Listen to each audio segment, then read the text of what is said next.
भिवंडी लोकसभा मतदारसंघाचे महाराष्ट्र नवनिर्माण सेनेचे उमेदवार सुरेश म्हात्रे यांनी इंडिया टीव्ही न्यूजशी बातचीत करताना स्थानिक प्रश्नांना वाचा फोडण्याचा प्रयत्न केला। सर्वसामान्यांचे प्रश्न अडचणी जाणून लोकसभेत त्यांच्या प्रश्नांना न्याय मिळवून देण्याचे काम महाराष्ट्र नवनिर्माण सेना नक्कीच करेल, असा विश्वासही त्यांनी व्यक्त केला। पाहूया भिवंडीचे लोकसभेचे महाराष्ट्र नवनिर्माण सेना पक्षाचे उमेदवार सुरेश म्हात्रे म्हणजेच बाळा मामा यांची एक्सक्लुझिव्ह मुलाखत।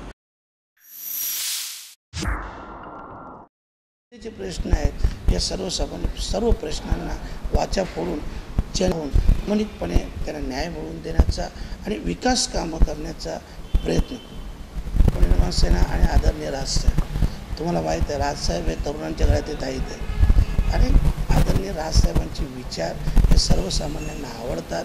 तर सगळ्यांना माहीत आहे राजसाहेब जे बोलतात ते करतात, ते करण्याची धमक त्यांच्यामध्ये आहे आणि म्हणूनच शेवटी मी देखील एक राजसाहेबांचा राजसैनिक आहे आणि म्हणून लोकांचे तसे काय विचार असतील तर असू देखील शकतात, परंतु हे सर्व महाराष्ट्र नवनिर्माण सेनेचे चाहते आहेत आणि आदरणीय राजसाहेबांच्याच माध्यमातून ही आमची घोडदौड चालू आहे।